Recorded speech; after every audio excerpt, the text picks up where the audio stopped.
was introduced by Colonial Heights for endorsement.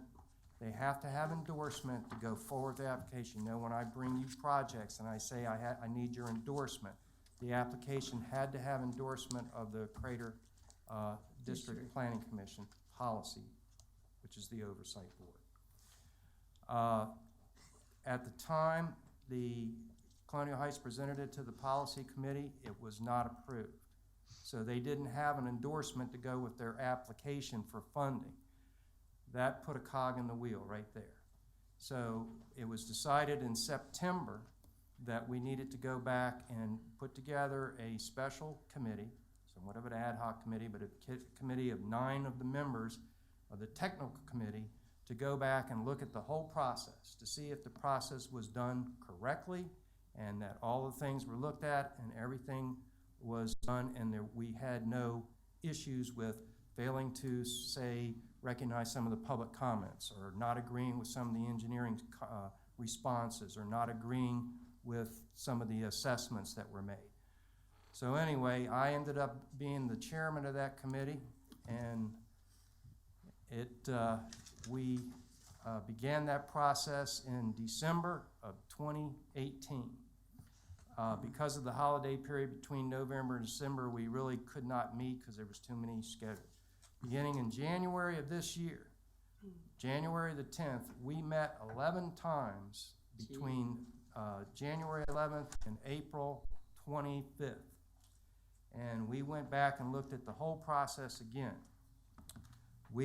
During this period, before we issued our report, which is in my hands, and that was on April the 18th, we received this letter from the FRA.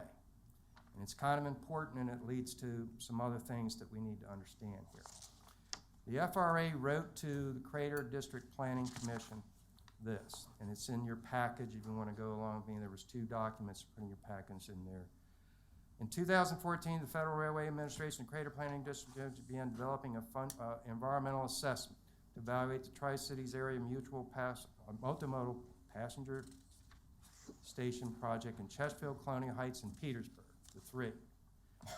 FRA released the EA for public comment in April 2017. However, FRA has discontinued the development of the EA and does not intend to complete the environmental process at this time. Well, we're in the middle of we're in about our 10th meeting and wondering if this was all a waste of our time. And it was a little disturbing. But I think when we went back, we said we're going to complete our assignment, we're going to complete what our study was all about, and we're going to issue our document just the same.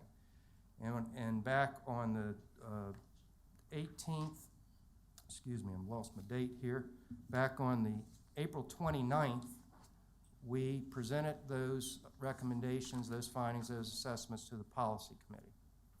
And there was a lot of discussion before, during, and after how to treat this letter from the FRA. And my assessments to the committee was, this letter tells me the FRA is uncomfortable. They're not ready to make a decision because they don't want to get in the middle of a jurisdictional dispute on the station location. That's how simple it is. So they're saying we're not doing anything anymore right now. We sent a letter from the Crater, I say we, the Crater Planning District Commission Secretary through working with the committee.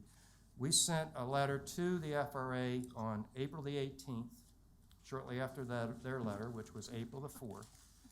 And we asked a couple of questions and wanted some clarification, just what does this letter mean? They've yet to respond, and we didn't expect they would respond. So, knowing that, on the presentation that we did on the 18th, on the 29th, April the 29th, before the policy committee, where I won't go through the whole aspect of it, but the key thing is the subcommittee review concluded that the FRA selected the boulevard because of its proximity to I-95 and its visibility from a major commercial corridor. Those were 2 of the key purpose and needs for the station location. There was purpose and needs, they outlined them, and those were 2 of the key. That location, because of its accessibility, we felt, and there was a number of other things we went into and so forth, that's why they selected that location, and they put that into their Fonzie report, which is a draft report. To this day, it's still a draft report. They have not signed it, and we don't expect they will sign it until such time as the policy committee, and when they may, and I can't speak for them, they may not ever sign it, but the policy committee will take up the vote on the station location again. And I skipped over, when I made a presentation to the policy committee, just like I am here now, one of the things that I, again, reiterated to them, they were like, what do we do about the FRA's letter? And I said, we ignore it. We just ignore it. We do our work, we ignore it, we go forward. And so back on the last policy committee meeting at the MPO, it was introduced as a vote by the council member from Colonial Heights to vote on the selection of the Colonial Heights location as the endorsement from the policy committee back to the FRA. The vote didn't move anywhere because it was a 2-2 vote. 5 people couldn't vote. They couldn't vote for various reasons. They didn't have direction from their council, or they didn't have, they weren't ready to vote. They abstained because they didn't expect that the vote was going to be brought forward at that time, so they hadn't really prepared for the vote. So we had a 2-2 vote and 5 non-voters at the policy committee. What I expect is going to happen in the next policy committee meeting on let me get my dates right, June the 27th, is it's going to be brought up again. And we need to bring it up again because this will die, it's going to die a death if the policy committee does not provide some kind of direction back to the FRA on what the jurisdiction wants in the location. Just as I said in the beginning, they don't want to get in the middle of the political or jurisdictional issues. They want the locality to be comfortable with the site. Now here's the problem. If you disagree with their location recommendation, the boulevard, they still got the final say. And they're going to more than likely want to see that that's your recommendation. Doesn't necessarily have to be, but what we narrowed it down from our technical committee review was that the 2 locations that were the best suited for this was the boulevard and the Ettrick site. That was our assessment based on all the purpose and needs and evaluation of all the comments and really looking hard at all the purpose and needs satisfying issues. So I believe at the next policy committee meeting, there will be a vote introduced for the Colonial Heights site. How that vote goes, we need to have some view on, are we going to support the Colonial Heights site as a jurisdiction, one of the 9 voting jurisdictional votes? And I can tell you, Petersburg's got 2 votes, VDOT's got 1 vote, and then their vote is really the Secretary of Transportation's vote. And it's also Department of Rail and Public Transportation's part under the transit. So anyway, the second, if that doesn't pass, the second vote probably be introduced would be the Ettrick site. If that doesn't pass because it's not a majority vote, then I think I would recommend the alternative vote would be to take the study group committee's recommendation of the 2 sites and vote on accepting that and send that and see what happens. But one way or the other, we have to be prepared for the 27th, think about it, and I'm sure behind the scenes there's going to be a lot of discussions on who's supporting who in this particular matter. So I hope I got through it fast enough that you're not cutting me off, but it's not a simple subject, and I just took about 11 weeks. We met 2.5 hours a day, sometimes 3 for 11 weeks, so I just summarized 33 hours in 10 minutes. Okay? Yeah, may I make a statement? Mr. Buller, I would just like to say thank you for all the technical knowledge and help that you had in this overall process. You do a great job, and the city just don't know how much, but we are definitely appreciated, I'm sure as the council as well. Thank you very much, and just keep in mind, we need to have, when we can abstain at that voting time, I think we're gonna be in an awkward position where you might be the swing vote. So it's very important. I've tested the waters, and I think the others have tested the waters, and you know, here's Hopewell, the end of the line. We're not even on the main line, and we may be the swing mode on this location. I think it's highly likely we will be. So we need to think about it really well, okay? Where is this meeting gonna be held, Mr. Butler? Well, the policy committee meeting, we meet at the Petersburg train station on the last Thursday. This one on the 27th? Yeah, and that's a regular meeting. The MPO Policy Committee meeting is at the train station on the last Thursday of the month, and that's June 27th. And I attend every meeting, and our representative, Ms. Pelham, I keep her informed on critical items that we need to, and this is one of them, okay? She has, Mr. March Altman has a comment. So I just wanted to let council know that this item is on our agenda tonight for council to provide guidance as our number R4. And if you have any further questions at that point in time, Mr. Butler will be here and we can further the conversation. Is it, Madam Mayor, Yes. is it possible to put it on our next agenda for an actual vote? So that I know how to vote, because I will vote independently if y'all don't, so Well, either way, whatever you prefer. we have it on the agenda tonight as R4. I know, but I'm just saying, If you'd like to think we're about missing a it. council, so we cannot totally vote on something that's, So our next meeting is the 25th and the policy committee meeting's on the 27th. So Yeah. we would have time. I think that'd be more appropriate, yeah. Go ahead and, Is that a motion to amend? Is Well- that needed? Because are you taking that off the, I'm just asking. not for Not Tuesday, yet. for the next agenda meeting on the 25th. When we came to that, I was just gonna make a motion to That's what I'm postpone or whatever, put it on the table until, We might have some questions for him that we could do at that time. that's fine. I'm not gonna do it now, so I'm gonna get there. So that concludes all of our work sessions for this evening, Madam Vice Mayor. Thank you. I'd like to call the meeting to order. Can we have a roll call, please? Counselor Holloway? Here. Counselor Parton? Here. Counselor Denton? Here. Counselor Pelham? Yeah, here. Vice Mayor Bennett? Here. Counselor Randolph? Here.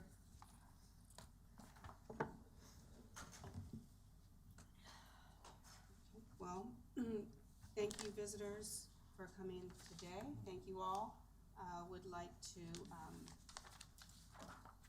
have the prayer by Reverend Leroy Mayshore of John Randolph Pastoral Care, followed by the Pledge of Allegiance to the flag of the United States of America by Counselor Holloway.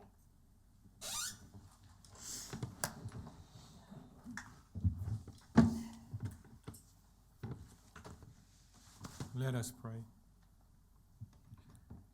Almighty Father, who is gracious and all wise, in sincerity I give you honor, glory, and praise as I acknowledge you on behalf of all who are gathered here today. We thank you for your mercy. We thank you for your grace. And we thank you for your peace. Oh God, it is with the ability to be involved in useful work which bear appropriate responsibilities that we now pause to seek clear guidance.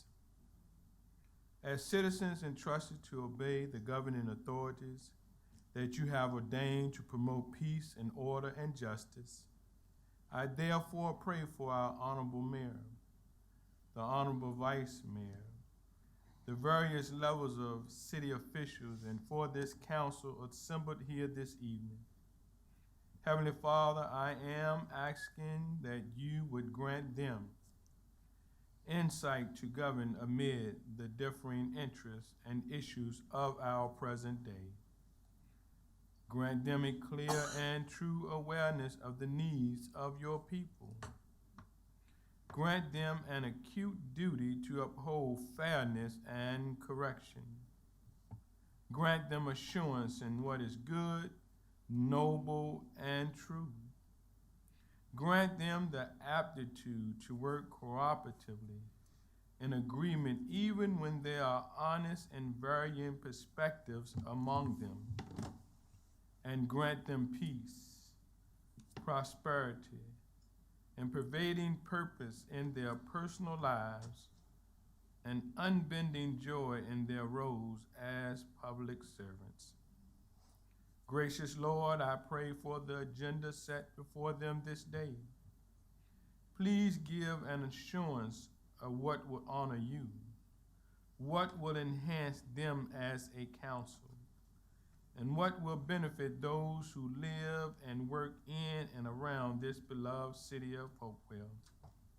It is in your blessed name that we do pray. Amen.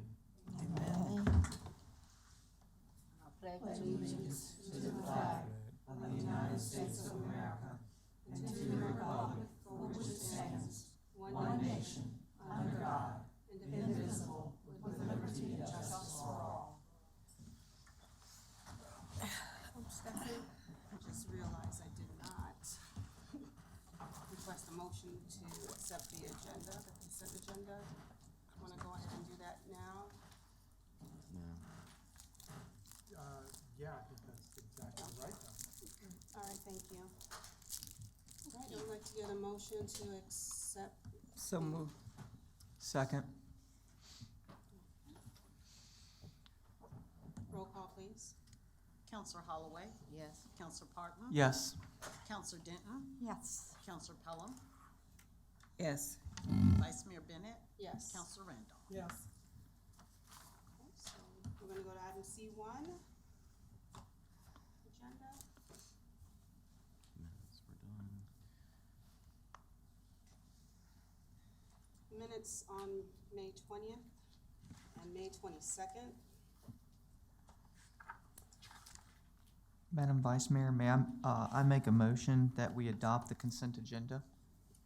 So moved. Second. We move. just did. Right, we just Oh. did. I thought that was the overall. No, she actually put them in the right order. Oh, And she did. the Okay, I'm consent sorry. agenda first, or the, however that My works, so, apologies.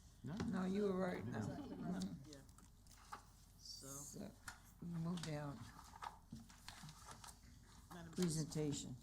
Yeah, We're gonna go to presentation. yes, ma'am. Could- Alright. Before that quickly, I would like to note for those watching at home that on June 25th, we will have a public hearings to consider two conditional use permit requests that were discussed this evening. One, a cell tower location on Mercer Lane. The second is a duplex on Poplar. And then we have a rezoning request that would be in the July 9th meeting, along with a community development block grant request. And we have Mr. Reed Miller here this evening to introduce FOLAR. Good evening, Madam Vice Mayor and members of the City Council. I would just like to introduce to you the two staff from FOLAR, Wendy Austin and Heather Barrer, are here with us this evening.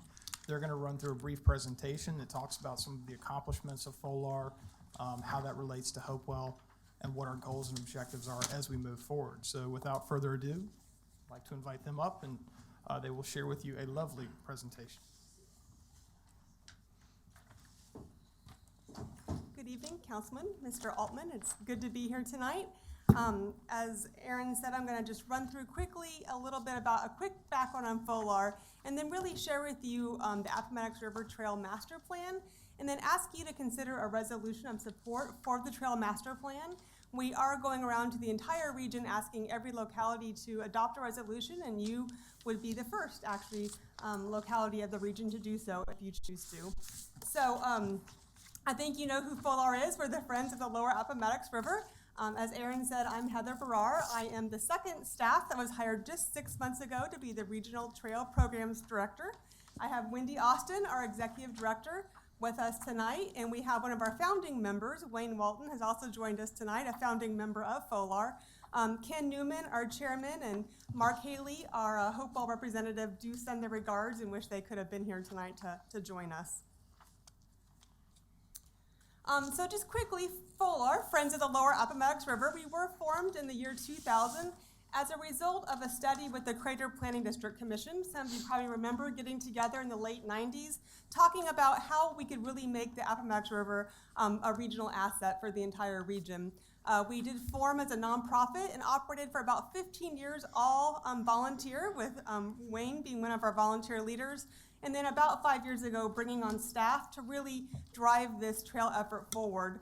We operate in these four pillars, if you will. Environmental stewardship, really getting citizens engaged in the river, learning about plants, picking up trash, making sure they have an environmental ethic towards the river. We bring infrastructure improvements and public access to the region, either through funding opportunities with partnerships or even with supplies and hands-on labor building new piers and new trails. We do outdoor education, and this is a picture from Hopewell. This is our canoe mobile that comes every fall and brings fourth graders to the river. Oftentimes, the very first time these children have ever been on the river is with this canoe mobile. So it's really fun to see those kids down there. And then finally, we do other community support. We provide a scholarship with the John Randolph Foundation to 2 seniors studying environmental issues in the region. Just a little bit more about the river. If you did not know, we are a state-designated scenic river. Only 40 rivers in this state can use that designation and have that honor. And that means that we have been honored for our natural beauty, our historical significance, and our ample habitat. So it's something really special that we can really build upon in this region, something we should protect and provide to our public.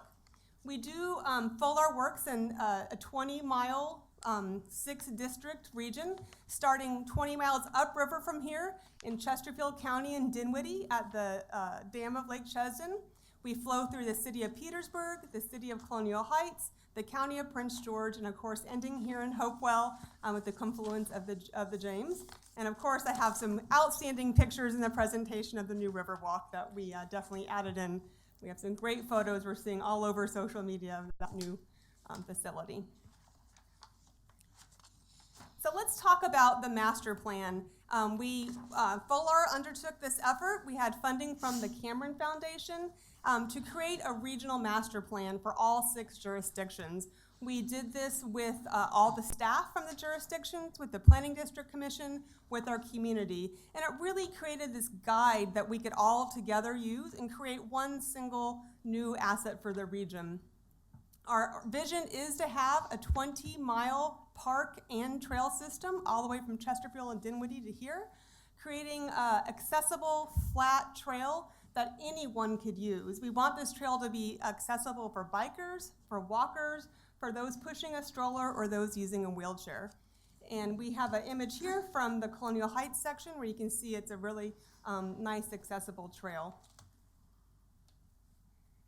I'm not going to spend a lot of time. I'm just going to kind of run through the 4 community benefits that we really kept in mind when developing the master plan. I know you are very familiar with these benefits as you have a HEAL policy in place in Hopewell, and you have the complete street workshops and you're starting to implement those. So I know that you are very familiar with all of these.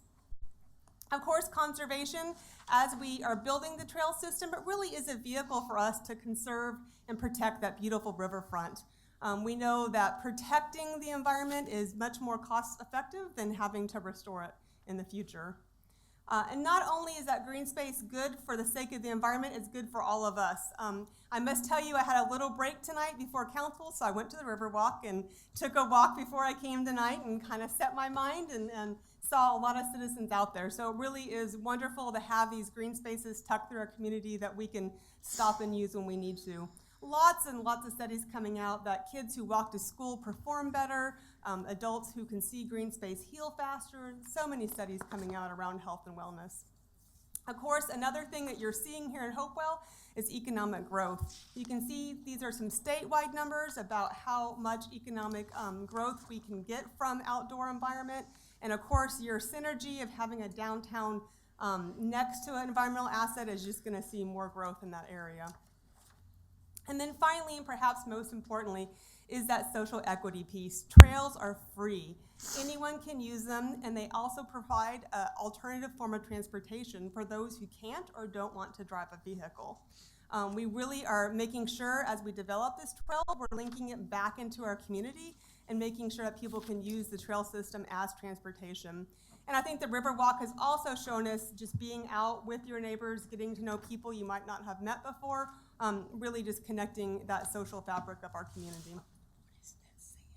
So let's take a little closer look at the master plan, and I want to get into how you guys are already far ahead in the region implementing the master plan. The master plan was made into 13 distinct sections, and we really are finding that it's great to have these, if you bite-sized chunks, if you will, to kind of take on. And our funders are also really responding well to this piece approach. You can see Hopewell starts in section K, L, and M, and of course you are the eastern trailhead of the system. The master plan does give a lot of before and after renderings. So you can see current conditions in the master plan and then renderings of what that could look like in the future. In addition to the master plan laying out where the trail should go and what the trail should look like, we also developed a signage plan. We did this again with the community. The community chose and developed this new logo just for the trail itself. We really would like to have a seamless experience for a user. So if you get on in Hopewell and end in Petersburg, the user really has a seamless experience walking or even driving. You can see this family of signs we created are signs for both the person on the trail and also for the person driving or taking a bus to the trail. They'll be placed throughout our community, and you've already started to see some here in Hopewell. Thanks to the Crater Health District, we have a great partnership really funding some of these free, healthy initiatives in the community. And we're going to talk a little bit more about signage at the end. So let's look a little closer at the details in Hopewell. Of course, the trail comes in at the river at the Prince George County line, and we already have some access underneath I-295 connecting to the Appomattox River Regional Park. This does need a little bit of improvement, and we actually are right now talking to VDOT about how we can improve this section.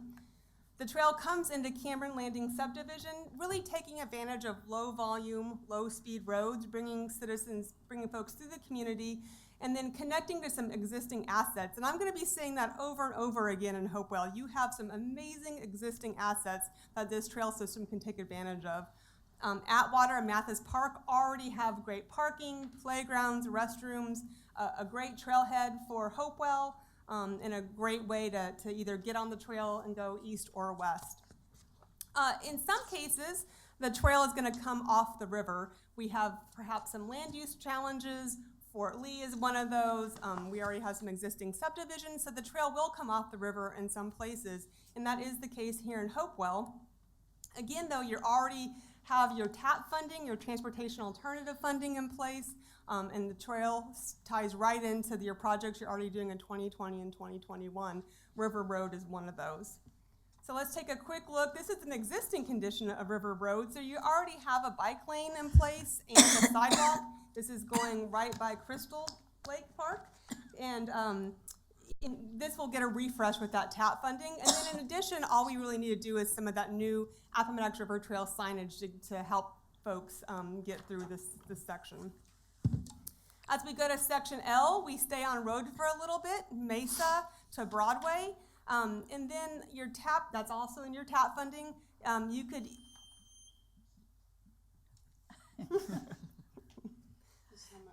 I'd like to ask council if we could just extend the time, that would be okay? I make a motion that we extend her time so we can go through the entire presentation. Thank you. Man, you're quick. Thank you. The TAP funding also, Yeah, we I have to call the roll. oh, I'm sorry. Counselor Holloway? Yes. Counselor Parton? Yes. Counselor Denton? Yes. Counselor Pelham? Yes. Vice Mayor Bennett? Yes. Counselor Randolph? Yes. Thank you. You were just excited, that's Thank you. all. So really, there's going to be a lot of options in Hopewell. You can either take 21st Street is going to be part of your new bike lane system. So you can either take 21st Street and that new bike lane, or you could go through the neighborhood from Broadway and take your new stormwater greenway system. So some really great alternatives depending on the experience you want to have.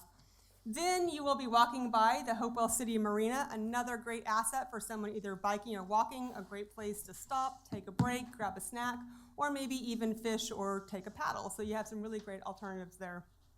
And then you keep on going east. That takes you to your funding for your phase 2 of your Riverwalk. It's going to go under Route 10 and then connect up to your phase 2 of the Riverwalk. So we'll keep on going east. Oh, here's a quick picture. Here's a real before and after, not just a rendering. So here is the end of the Riverside Stormwater Greenway, a beautiful project. And Wendy and I have been bringing lots of people from the region to Hopewell, and actually internationally. I've had a few visitors from the Netherlands actually have been bringing to Hopewell to show off all the great new facilities you have. So then here's the easternmost section of the trail. It continues. There'll be that phase 2 of the Riverwalk. And then you get to phase 1 is actually not on here because it got completed after our master plan, but that is complete, of course. And then you continue up to Appomattox, which will be in your phase 2 of your TAP funding. Continue along and, of course, end at our national park site in Hopewell. So you will be the easternmost trailhead of the system. And then here is just a great picture from our recent ribbon cutting, all the people using the Riverwalk that day, and then that new connection that got made between the parking and the actual Riverwalk section. Just a quick another mention on signage. So we will be looking at signage, as I said, since you have your bike lane projects coming, phase 2 of Riverwalk coming. Really all we'll need in Hopewell to have a complete section is to put in some signage. The signage does have a place for each locality to have some personalization, and so we came up with these in our previous project. And then, of course, on City Park, we have the Appomattox River Trail logo on that sign already. I did want to just quickly tell you what's happening in the other 5 jurisdictions. Every single jurisdiction does have something going on for the River Trail, either some land acquisition they're working on. Colonial Heights has some funding in place to complete some additional sections. If you haven't visited Virginia State University and seen their new Appomattox Overlook, I urge you to take a drive down to Petersburg and Chesterfield and take a look. It's a beautiful new overlook. They had to remove a building after a fire, and they took advantage of that to create a new public space. That's really just beautiful. And then I did want to also mention, and the whole region is taking a look at this, not just our 6 localities, but we're really looking at how we can connect to the Capitol Trail. We have some great synergy with our partners across the James River, and we're looking at what we can do to make sure we take advantage of having a connection. Of course, with you being the easternmost section, we really do see that the connection could be made, maybe a shuttle between the 2 systems eventually coming to here to use this trail system. So we are working, all other localities are working towards a resolution as well as our other partners like Virginia State, Fort Lee, and the National Park System are all working towards a resolution. So I just want to end with another beautiful river walk photo. We really have been enjoying taking people out here, seeing this on the front page of the Times-Dispatch. We're really excited to have this asset to show off and to bring people to. I want to thank your staff. It's been a pleasure working with your staff on these projects, and we look forward to continue working with staff and council. I'm happy to come back anytime with any updates that you would like. And we ask that you consider a resolution of support for the trail. So, do you have any lights on or questions? Ladies first. Oh, thank you. Now, thank you for all the work that you and your committee have progressed to this point. I think people were skeptical, but perseverance is the key, so look forward to walking one day on it. Thank you. That's all. I'd like to thank you for your presentation. Thank you for coming out. Thank you. Thank you very much. I just want to say this is kind of feels full circle. just feels a little full circle. I remember myself about 4 years ago in your exact same spot, giving a presentation, ironically, to Mr. Walton, who I think sat in this exact same spot up here. And it's just, it really is exciting to see this. Unfortunately, I couldn't be staying on the board and be a member of council, but you know that you have a great supporter in me. And if council's all right, I would like for the clerk to read out the resolution for the city of Hopewell.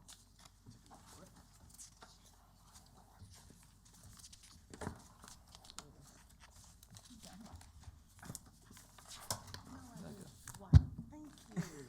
A little unusual, okay.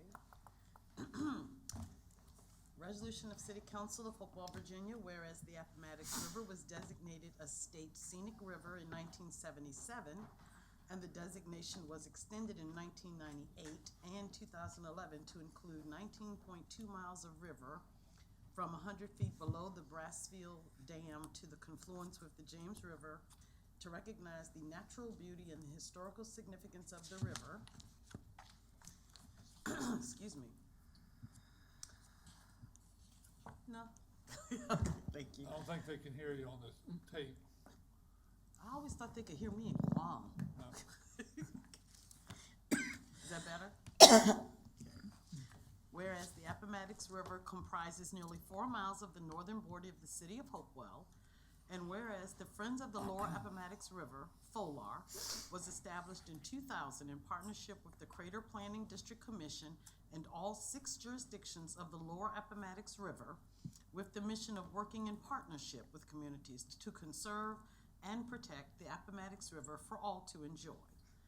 And whereas the Appomattox River Master Plan and Signage Plan that was adopted by FOLAR and the Crater Planning District Commission in 2017 to serve as the regional guide to create a 22-mile shared use path serving walkers, bicyclists, the physically challenged, and other non-motorized users. And whereas the Appomattox River Trail System will also provide river access for paddlecraft, swimming, and wading, as well as places for fishing, picnicking, and other passive recreation pursuits. And whereas the history and habitat of the Appomattox River will be preserved and interpreted, serving as an outdoor classroom for students of all ages. And whereas, when completed, the Appomattox River Trail will link the 6 jurisdictions along the river and increase transportation options while improving air quality, reducing roadway congestion, offering boating and fishing access, and encouraging ecotourism. And whereas bicycle and pedestrian facilities can help curb a national epidemic of chronic obesity and weight-related diseases by providing a safe alternative than travel by a car. And whereas bicycle, pedestrian, and water activities cultivate economic development and create jobs, attract events and visitors to our region, connect communities, and encourage a better and more enjoyable and equitable quality of life for all citizens. And whereas the Appomattox River Trail will run through the city of Hopewell and serve as the eastern trailhead for the trail system and existing city assets such as the Riverside Park Stormwater Greenway, Hopewell City Marina, Hopewell Riverwalk City Park, and the Petersburg National Battlefield at City Point will all be a part of this greater regional system. Now therefore be it resolved that the Hopewell City Council, this is 11th day of June 2019, hereby supports the Appomattox River Trail Master Plan and Signage Plan, and commends the visionary approach of past planning efforts, and is committed to working with FOLAR and the localities of the Crater Planning District Commission and participating with national organizations to create a connected regional asset, thus setting an example for other counties and cities. Furthermore, the city of Hopewell is committed to working with our state and congressional representatives to support legislation promoting open space protection and active human-powered transportation facilities for the betterment of our county, city, region, state, and country. I move that we adopt the resolution set before for the Friends of the Lower Appomattox River. Second. Roll call, please. Wait, what? Discussion. I'm sorry, we I have didn't a hear you. discussion? Oh. What did you say? A motion to adopt the resolution. Thank you. You need it? You're so silly. And who seconded that motion? You did? Johnny. Mrs. Pelham. Thank you. Brenda. We'll just go ahead and do it. That's fine. Can we? Yeah, I can wait. I just wanted to ask Aaron a quick question. Can you tell us what our next step, or you or the city manager tell us what the next step for Hopewell is on this, in the support of the walk? Would that be the second half of the walk, or have we got something coming between that, or that we're looking at doing? Excuse me. That would be phase 2 of the Riverwalk. That is our funded capital project. That's what we'll be moving forward with. The DCR, Department of Conservation and Recreation grant, is very prescriptive in how we move forward. So in the coming weeks, maybe the next month or so, we will begin that design phase where we work with a consultant to finish the design of the second leg. Then we move into a construction phase. We hope that construction will be done by roughly this time next year. Of course, the permitting process with the state funding is more significant, so that may delay the process. We've got to be done by 2022. We believe we'll be done with phase 2 well before that. And we're actually just now working with Mr. Dane and Mr. Anderson from engineering to pursue some additional funds that may help us with sidewalks and some other corridor improvements right there on Riverside in front of the marina that really provides that connection from Riverside Park to the Riverwalk. Still planning on crossing the road? That's in discussion right now. We're playing with a couple different ideas there on what's going to work best. Ideally, we want to cross the road as little as possible. Right. So that's where we're working out a couple different options. That'll come in and be a part of that design phase that I mentioned. And you'll keep us updated? Absolutely. Great, thank you, Aaron. You're welcome. So we're gonna move into our public hearing. Roll call. Oh, excuse me. Roll I'm call, sorry, the please. motion on the floor is to adopt the FOLAR resolution. Counselor Holloway. Counselor Pardon. Yes. Counselor Denton. Yes. Counselor Pelham. Yes. Vice Mayor Bennett. Yes. Counselor Randolph. Yes. Motion passes 6-0.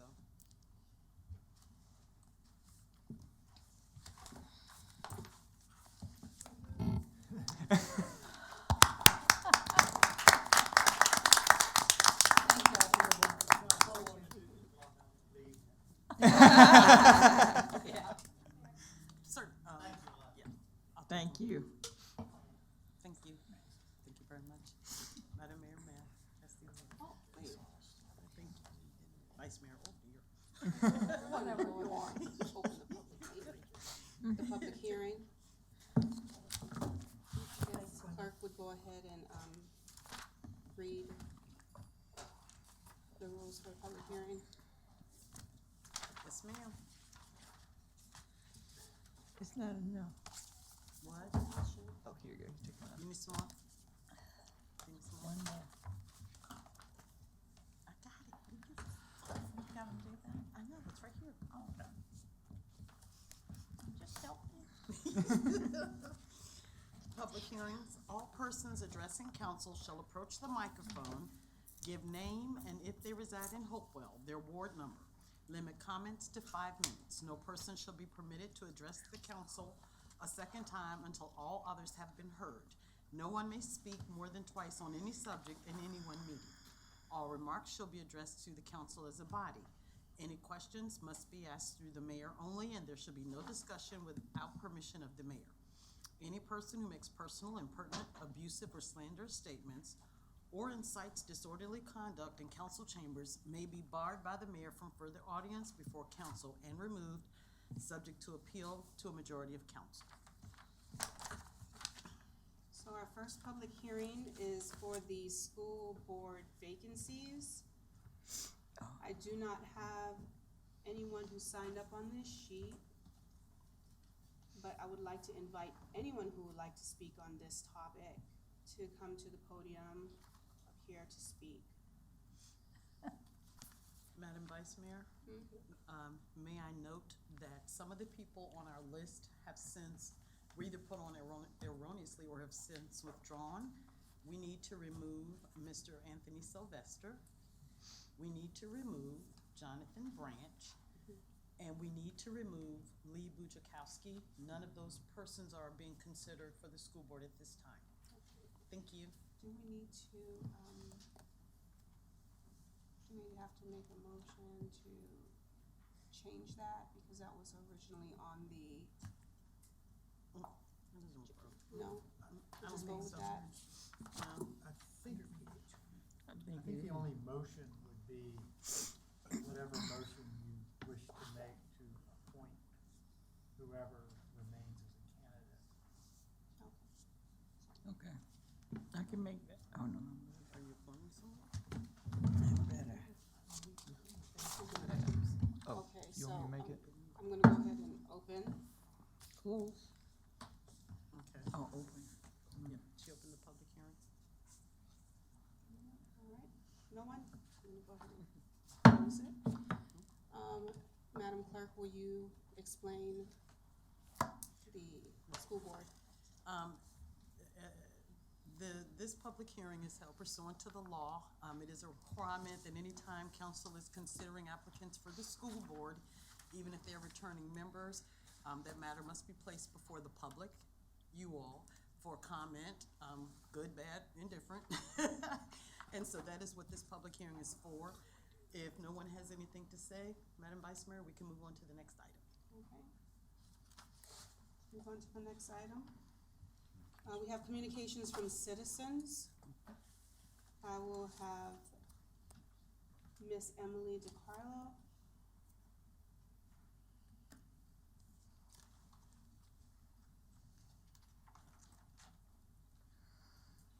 Good afternoon, Honorable Patience Bennett, Vice Mayor, and to all of the council members and citizens of Hopewell. I would like to make a proposal to extend the June 15th deadline for taxes for at least another week, if that is possible.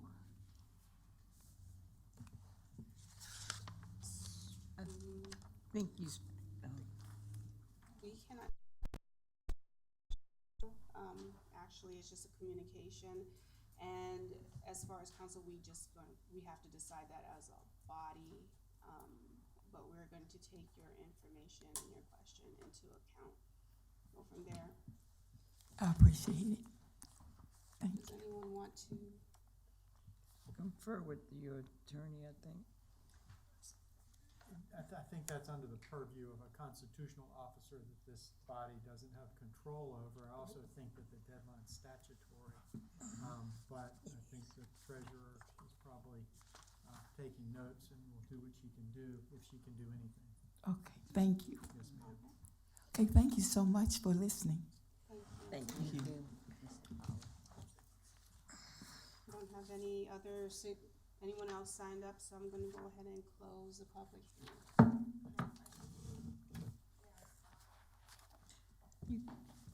No, not during a public hearing. She can speak during a public hearing.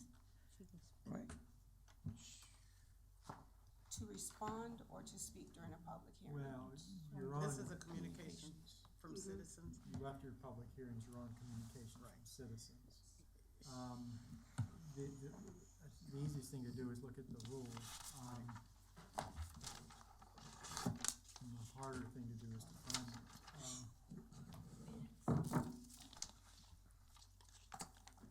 It's under your rules, as you indicated, Madam Vice Mayor. It's not, any questions have to go through you, so I don't think that it would be appropriate to, unless council wished as a body to allow someone else to address a question. As you indicated, it's just an opportunity for citizens to express what's on their mind, and then follow-up generally stems from that. But everything has to go through you tonight as the presiding officer. So I don't know that having the constitutional officer answer questions is necessarily appropriate.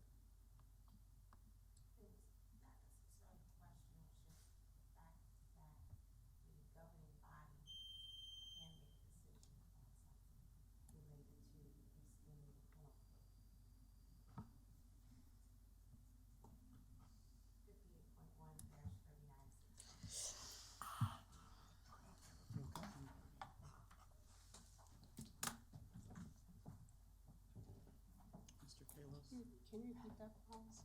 Go ahead. Mr. Kalos, Yes. are you responding to her? Because if she's gonna keep talking, she has to talk in the mic, Yeah. because they can't hear her. So I need you to respond. Yes, you can.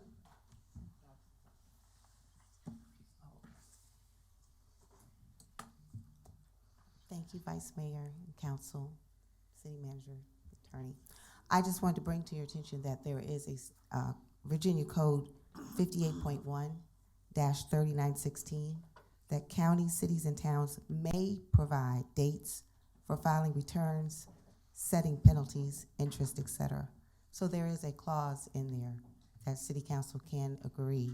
If it is the fault of the elected official, it says no penalty for failure to pay any tax shall be imposed for any assessment made later than 2 weeks prior to the day on which taxes are due, if such assessment is made thereafter through the fault of a local official, and if such assessment is paid within 2 weeks after the notice thereof is mailed. So you all do have the purview to do that, because I will admit fault in not getting everybody their bills in a timely fashion. Thank you.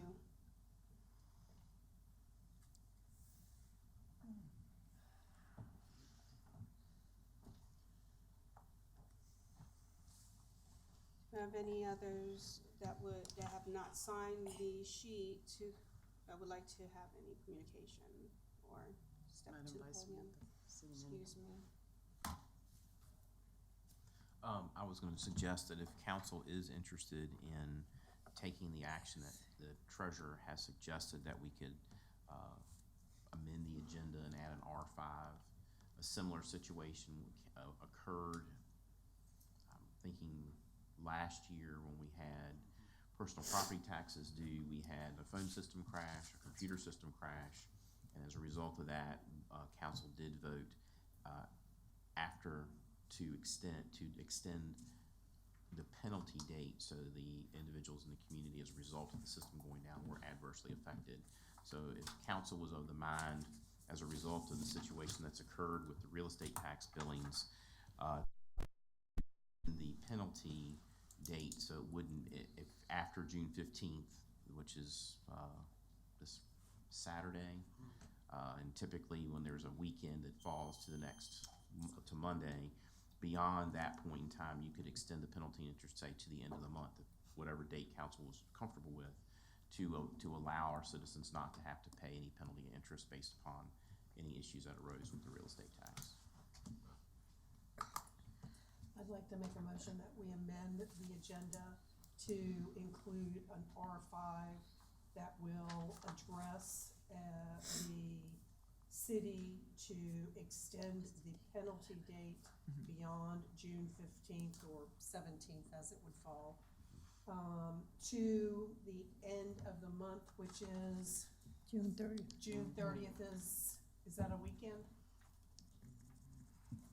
Because if it is, it doesn't do us any good to say June 30th. It would be either the day before that or the Automatically fall 28th over. was a 28th. Friday. Friday, the 28th. That suits everybody? I'll second it. Any discussion? Yes, a question, does that mean that the citizens won't be penalized through that date? That's the hurdle that we're trying to preclude, The correct? motion on the floor And all we're is doing simply right now is adding that- the item, though. We're just Oh, I'm adding the- sorry. Right, Thank you, got- sir. I'm sorry.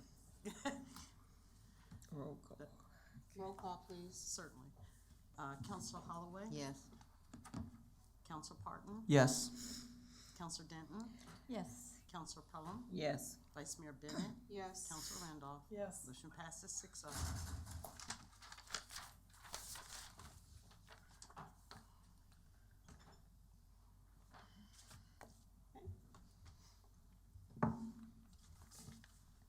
I'm gonna go ahead and close public hearing. Madam Mayor, your first item of regular business this evening under reports of the city managers, R1, CDBG reappropriation. Ms. Griffin is here to discuss the reappropriation request with council. I believe it was discussed with the CDBG committee Early May? in May. Yes. Good evening once again. Vice Mayor Bennett and all members of City Council. I'm here to discuss, as Mr. Altman has said, the Community Development Block Grant request for reappropriation of funds. I did discuss this with the CDBG committee, I believe it was back in early May. And the city is an entitlement community. That means that we receive an annual allocation of Community Development Block Grant funds from the United States Department of Housing and Urban Development. HUD's mission is to create strong, sustainable, and inclusive communities with quality, affordable housing for all people. Very quickly, the City Council back in 2015 adopted a consolidated plan. This is similar to a comprehensive plan, but this is just to show allocations over a 5-year period for CDBG dollars.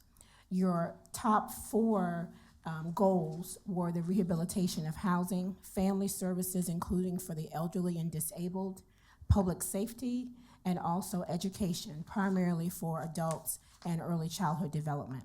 With that, each year we approve and bring to you an annual action plan. That annual action plan gives you for that year what the grant funds will be for that particular year.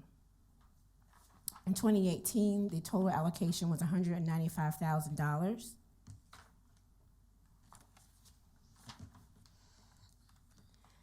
And this slide here just gives you the CDBG categories.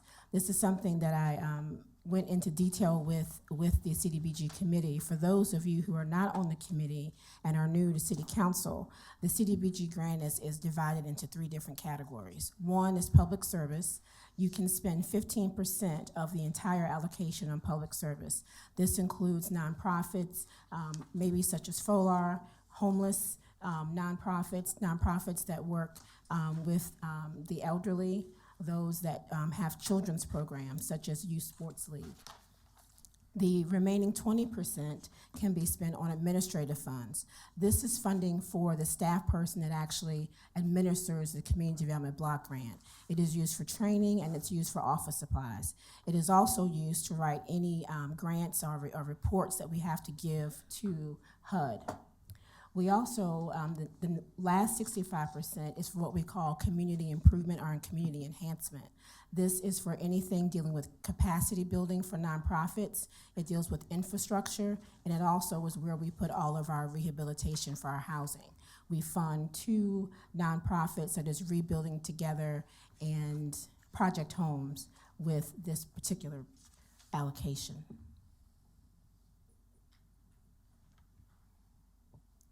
Every 4 to 5 years, the city is monitored, and last year we were monitored in May.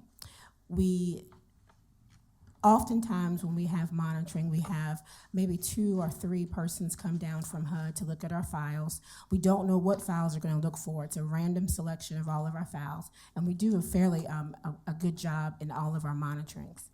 Last year they came on November the 2nd, and actually they came in May 7th and 9th of last year, and November 2nd they sent us a letter, and that letter showed that we had 3 findings.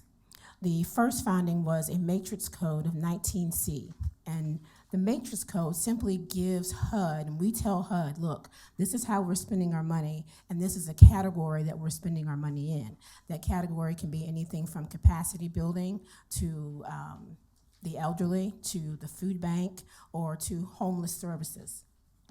19C, Smart Beginnings, and Reading is Fundamental, we had characterized under community capacity. What is important to note is that we have been doing that for the last 5 years.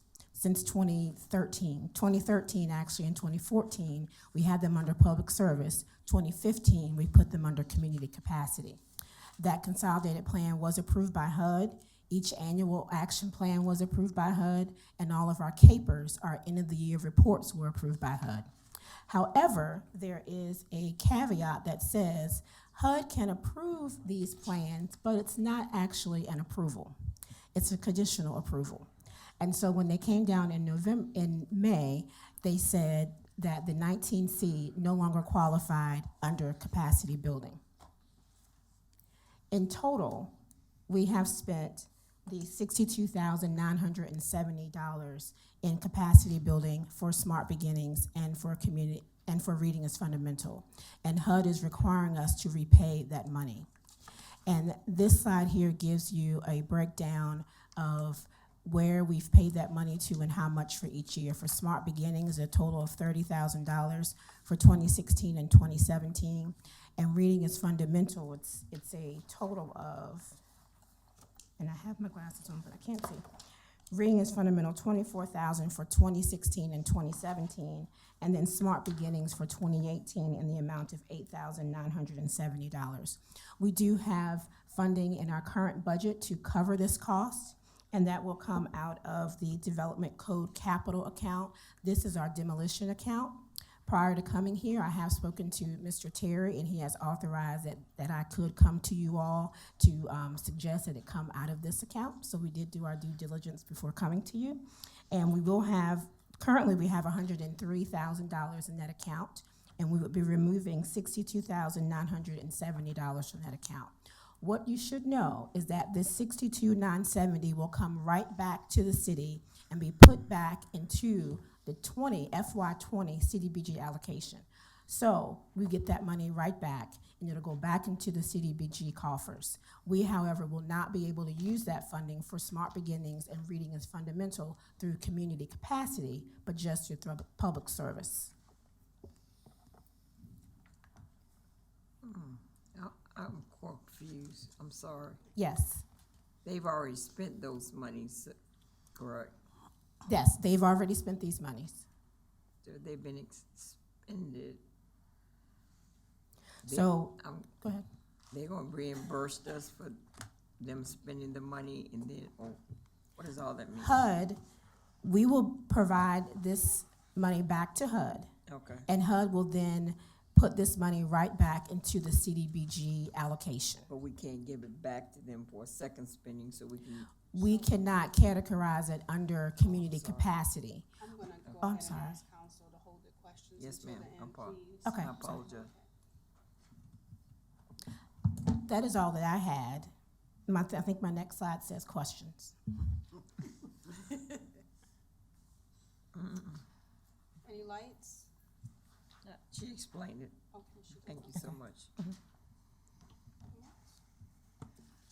We have no further questions, thank you. Okay, But if thank we you. have no further questions, I don't see, I see the city So manager. I just want to excuse me. make sure the council understands that, and knows that Ms. Griffin and I didn't just Exactly. willingly accept this resolution. We went and met with HUD and at their Richmond district office, Yes, and had a lengthy conversation in February. I put that in the slide. February, and Yes, possibly expressed our displeasure, because ultimately what happens is we have to live by a definition to which they determine what that definition is. but they didn't know what the definition was. When asked, please tell me what, it's kind of like asking the question of, so make sure we get the question correct on the next test, i.e. the next CDBG budget, please tell me what your interpretation of this definition is, and they would not tell us. So that Correct. aggravated me a little bit, and but ultimately I think we have a resolution in front of us. We really don't have a choice. We have to repay the funds. However, as Ms. Griffin said, they will come back. But I want everyone to know that we've done everything we could to try to avoid this. Unfortunately, they've made a determination that has affected previous allocations. Yes. That they approved action plans when we gave them to them. So while we're not happy, we certainly want to move forward and continue in the good graces of HUD so we can continue to get our allocation each year to make some level of impact in the community. And you should also know that we have spoken to the representatives of Smart Beginnings and Reading is Fundamental, and they are aware of this. They weren't happy, but they are aware of it. Okay. You ready for a motion? Yeah, I was gonna make a motion if you want. Go ahead. Okay. I move that city council reappropriate $62,970 from the planning code capital account to the CDBG account. Is there a second? Second, Second. I yield my second. second. I got the second. I know. It's called teamwork. Roll call. Counselor Holloway? Yes. Counselor Parton? Yes. Counselor Denton? Yes. Counselor Pelham? Yes. Vice Mayor Bennett? Yes. Counselor Randolph? Yes. Motion passes 6-0.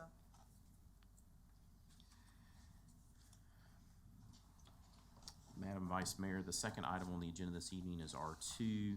It is the amendment to the FY 19-20 city budget resolution.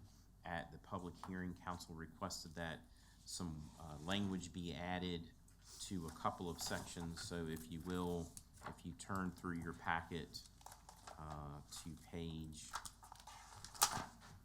185, you will see section 14 where we deleted the director of finance and inserted city manager. And actually, I'm sorry, section 8 on 184, we inserted the word capital funds. In the fourth line, the word capital between capital fund, transfers between capital funds. Then in 185 in section 14, we deleted the director of finance and inserted the city manager in both instances in that paragraph. And then council requested some language that say solidified or codified the comment that we've made that I can't transfer between funds without council approval. So section 24, we've added the language, the city manager is authorized only upon the approval of city council to transfer between funds should physical conditions or circumstances prescribe the transfer is required. The transfer amount must not result in a deficit balance in the fund that the transfer is being made fund. Those are the amendments that were requested. If you have any questions, I'll be happy to answer them. We think this meets the intent that council had at the last meeting. Counselor Pelham? Yes. So wasn't there an amount supposed to be in that, in this verbiage? Or There wasn't any discussion of an amount. what are you particularly- authorized to approve now? Well, the only language that we added was in 24, and that requires council approval of any amount. No, but any amount like $10,000? Anytime I would take money from, just tonight, we moved money with the last motion from capital to CDBG. In order to do that, that requires council's authorization in any amount, because that would be between funds. Okay. And I'm comfortable with that because that's the practice that we have. So I'm all right. I thought it was try a not to do it. $25,000 or $50,000 limit there. Well, how about this suggestion is No, I don't want to. we do this year as a test run and see how many we actually have. Okay. And if we have, and we they'll be coming to you. If it becomes that we've got a lot, but they're small numbers, maybe next year's budget resolution, we look to put a dollar amount in there. But I'm hoping that we don't have to come to y'all at all to make those types of transfers. I appreciate that, Mr. City Manager. I see no other lights on. Can we have a motion? Oh, well, Counselor Denton? I'd just like to make a motion that for the approve the revised budget resolution. Do I get a second? Second. Roll call, please. Counselor Holloway? Yes. Counselor Parton? No. Counselor Denton? Yes. Counselor Pelham? Yes. Vice Mayor Bennett? Yes. Counselor Randolph? Yes. Motion passes 5-1. Item R3 on your agenda this evening is a request to appropriate $50,000 from our contingency account and transfer it to the Parks and Recreation to meet the match requirement for a grant that we received for Kings Court Park renovation. Mr. Reed Miller is here to explain the request. Good evening again, members of council. I come before you with exciting news, but also news that poses a difficult question for us, one that I hope we can find an answer to this evening. We've been chosen by the National Recreation and Park Association in conjunction with Disney to be the recipient of a Meet Me at the Park grant for Kings Court project. I think most of you are aware that we've been trying to renovate Kings Court for some time now, several years. It's been a priority project. It's in fairly bad shape. We submitted this application back in February, hadn't heard anything, and we assumed that we were no longer in the running because it is a nationwide grant. And then found out on Monday, June 3rd, that we had been awarded a $30,000 grant, which requires a minimum $30,000 commitment from the city. But to build the project out as designed, we're requesting $50,000 in capital funding to supplement the $30,000 grant for a total project budget of $80,000. The project includes a completely renovated playground, very similar to what we've done at Arlington and Woodlawn. Not quite as big as those. It is a smaller park space. Increased accessibility that essentially means paved walking trails, getting people with mobility limitations from the street into the park space, picnic shelter improvements, general site work with drainage, tree work, things like that. Just an overall improvement of the site. We're one of 25 projects awarded across the country. There's only one other that was awarded in Virginia, and that's Chesterfield County. So this is quite the honor to be chosen. We have not actually received an NRPA grant in the past. This will be the first opportunity for us to receive this grant at the national level. So we come to you tonight begging for project funding to match this grant. Hopefully we can make it work. Of course, we can back out of the grant if we're not able to find funding. We can contact them and say, hey, we can't provide the match. Here's your bag of money back, but we would really hate to do that. So that's why I'm here this evening. I'd be happy to answer any questions about the grant or the park project. Councilor Randolph? Aaron, you submitted for a specific park when you submitted for this, so That's it's correct. always for Kings Court. That's correct. We had to break down some demographics. Kings Court is in a very underserved community, or what's labeled as an underserved community. Also, we believe a front runner because it's kind of bordered. It has limitations for kids to get out and make it to other park sites. For example, the whole, southern border of the park is the old landfill, so you can't go anywhere that way.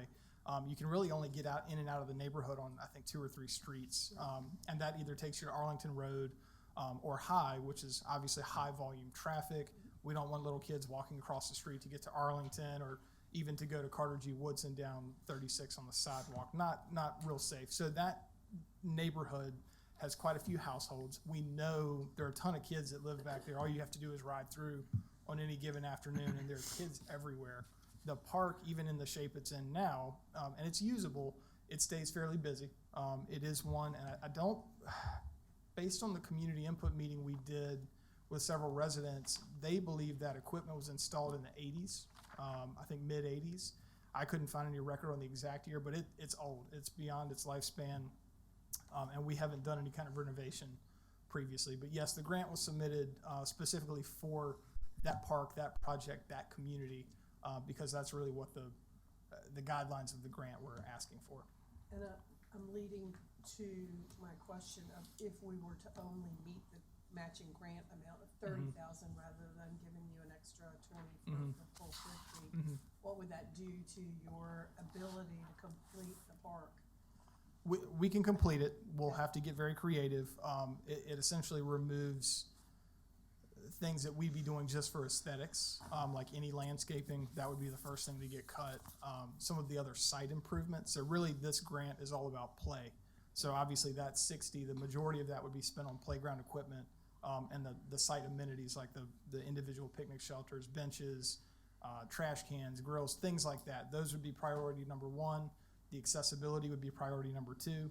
But we're fortunate to work with Mr. Butler and Mr. Anderson. They help us do paving, sometimes at no cost, sometimes at very low cost. So we can accomplish that, more easily than your average homeowner or And business might or I add, something. Aaron, that also if anything of major that we can't get done with that 60, we can always roll it into next year's capital because we're planning on putting this project in next year's capital anyway. Right. So what we would, I'm sorry, Mr. Dan, Yeah. what we would do is look at the project and just make sure that we're not doing anything now that if we came back later to do in a second phase, we'd tear up what we did the first time. Absolutely. So we don't want to do anything Right. twice and pay double for it. Right, definitely not. Counselor Parton? Ms. Or Pelham was Ms. Pelham? Okay. Counselor Pelham? Knowing that area, would you, lighting, does that include some type of increased, We have a plan for Illumination. that. Okay. What we've done at Arlington and what we're in the process of doing right now at Woodlawn is, we can work with Dominion and they will add security flood, it's essentially a big floodlight. yes, They put it on, the telephone pole and you pay a flat rate per month. I think it's $8 a month per fixture.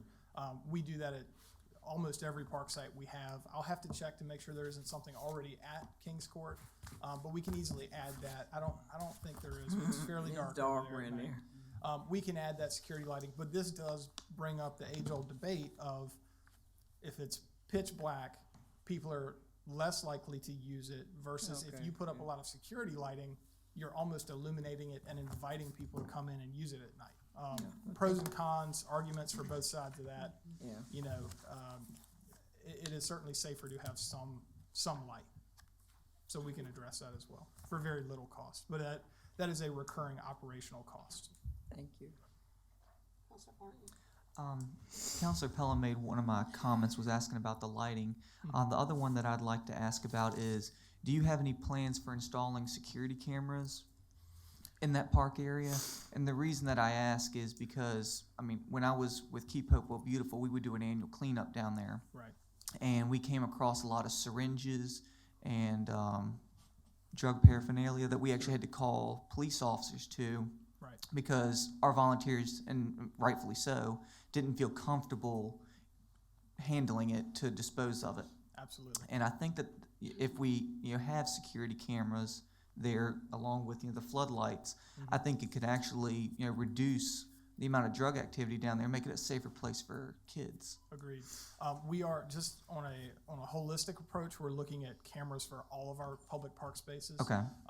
Not all of them warrant it at the moment, but whenever there's vandalism or there's an issue, the cameras don't lie. And if you don't have video evidence, it's hard to move forward with really anything. Right.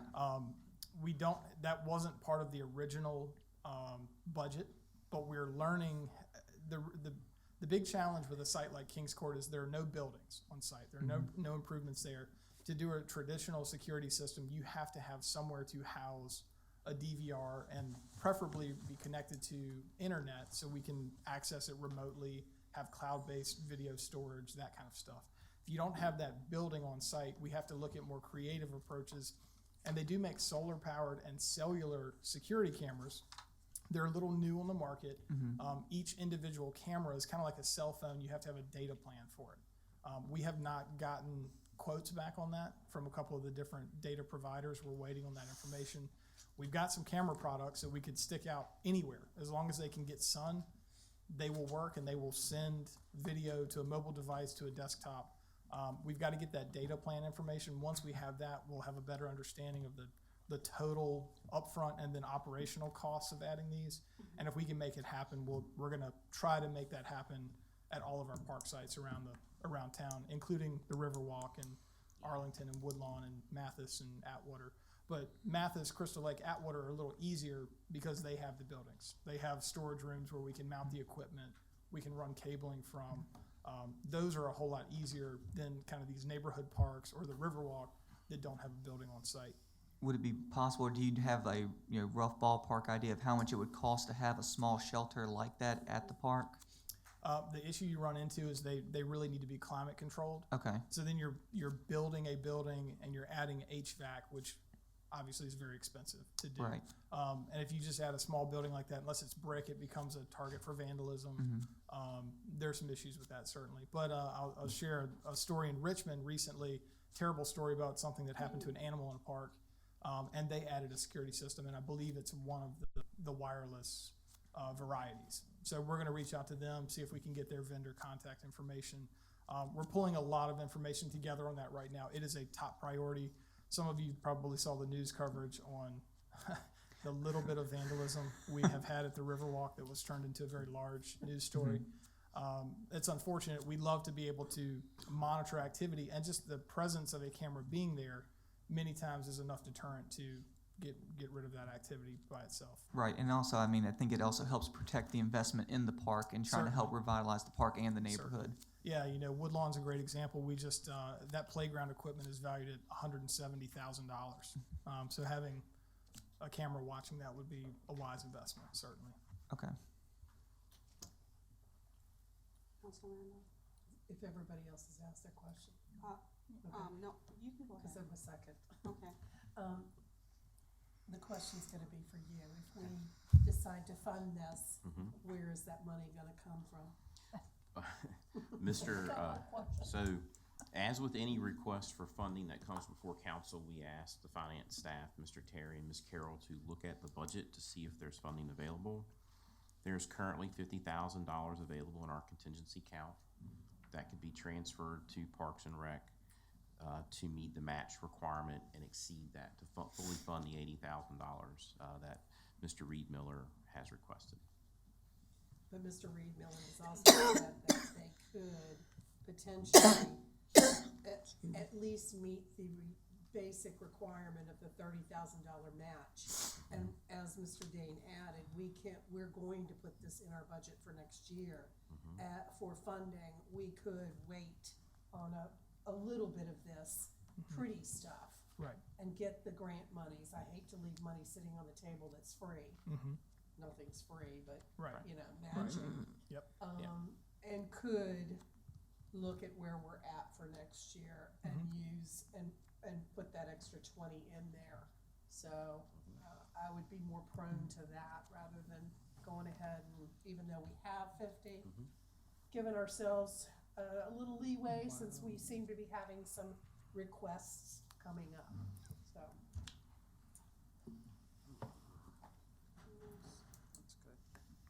I guess I would have to say thank you. You're welcome.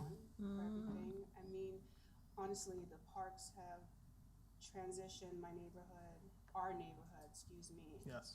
tremendously.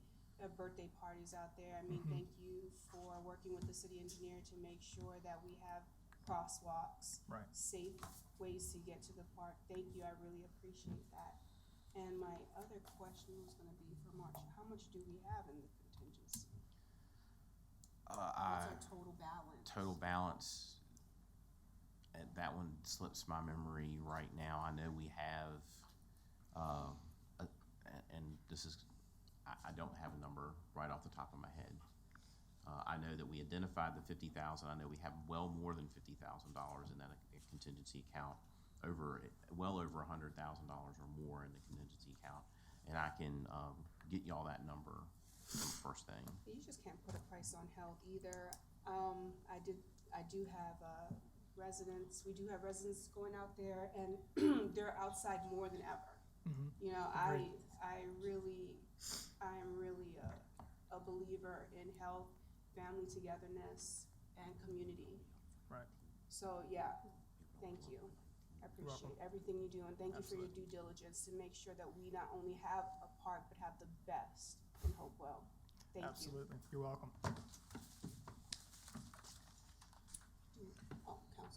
Yeah, since I think how time sensitive is this?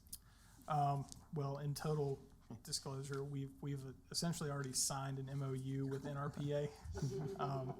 But that is an MOU that we could break at any time. If you all were not in support of this tonight, we'd be on the phone with them first thing tomorrow saying, hey, we're sorry, the project just didn't get funded. We can't accept the grant fund. We haven't received any funding yet.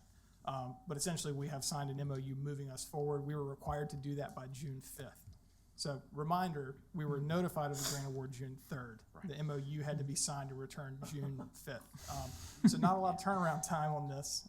So we're kind of working quickly on this, obviously. So it is a very quick turnaround, and the project completion date, I believe, is December 31st. So once we have your approval, if we have it on this, as soon as we get that grant funding and get it into a capital account, and even before then, we're going to start demolition and really get moving on this, because I've learned a very valuable lesson. when you advertise completion dates that are a little too lofty and then you don't meet them for 3 or 4 months, you look really bad. I've learned my lesson on 2 projects with that. So we don't want to do that, but we'll be working very quickly. We'd like to get as much of it done before we get into hurricane season, late summer, early fall as possible, because the weather just gets very unpredictable. And any park project where you're doing land disturbance that turns into a mud pit, that's what we ran into with Woodlawn. That was such a delay, and we just want to get it done while it's dry, not muddy, and the weather's on our side. Okay. Council Did- Denton? Mr. Remiller, did you have Yes, to ma'am. put an amount on that We submitted the total project budget of $80,000. $80,000? And I think we could request up to $30,000, so we requested the full amount of the grant funding. Okay.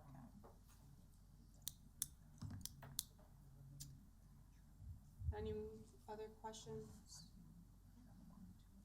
Thank you. You're welcome. Okay. I mean, just say that as an action. Yeah.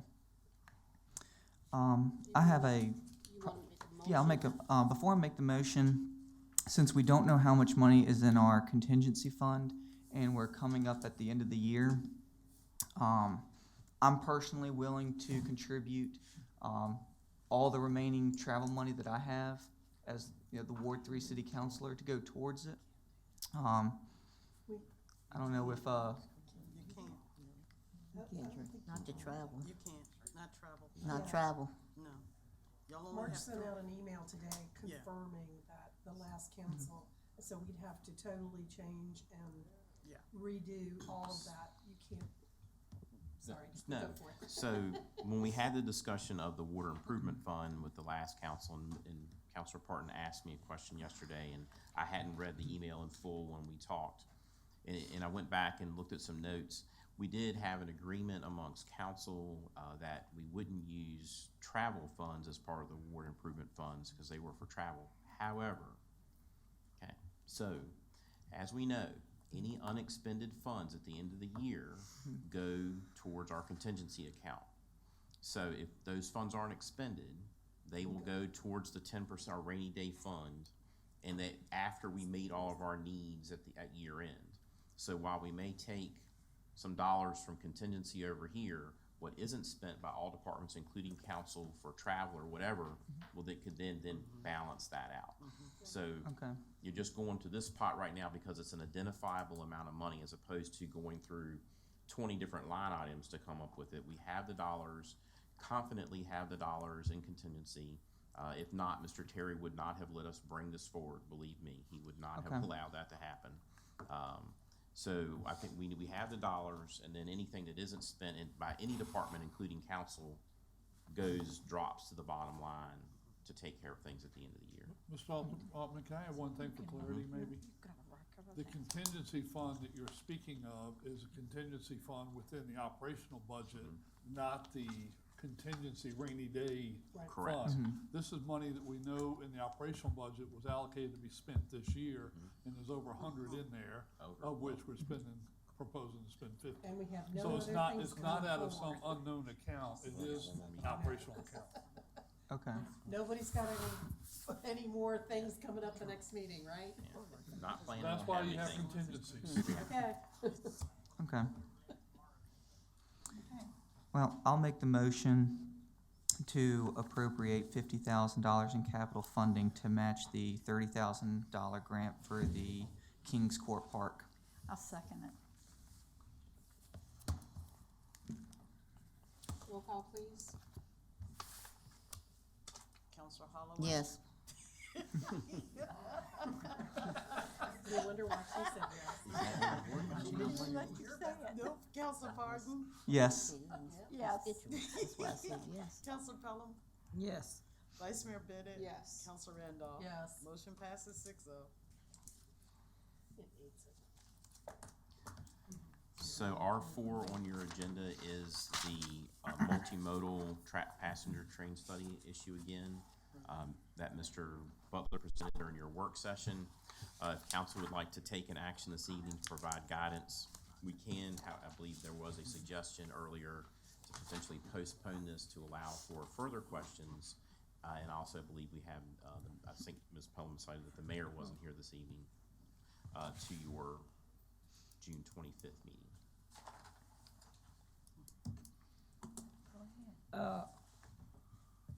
I'll make a motion to lay it on the table / postpone the discussion until our next meeting. But I think you wanted to discuss it, I'm not sure. So how, Mr. Attorney, may I ask, is that possible? Because I don't want to vote on it, I don't know. I think you're making a motion to continue it to a definite time, the next meeting, and that motion can have discussion. Okay, great, okay, thank you so much. If somebody seconds it. So the motion's to postpone it to the next meeting, correct? Okay, I'll second it. Thank you. Yeah. John, Mr. Butler, as I understood your presentation, as condensed as it was, the two choices that you all have looked at, one really stands out a little bit more than the other for some of the criteria that has been presented as it should be at that, for that particular location. One of them has it, and one of them really doesn't. Is that a fair assessment? That's fair assessment, and without getting into, what I'm gonna provide for you in your next agenda package is the FONSI. And the FONSI summarizes it. Okay. And the FONSI, again, that, Can you summarize the summary for us? well, I'll just read you the first two sentences, and that ought to, Okay. and this is from the FRA. The FRA puts together the FONSI, just trying to help you with how the processes go here.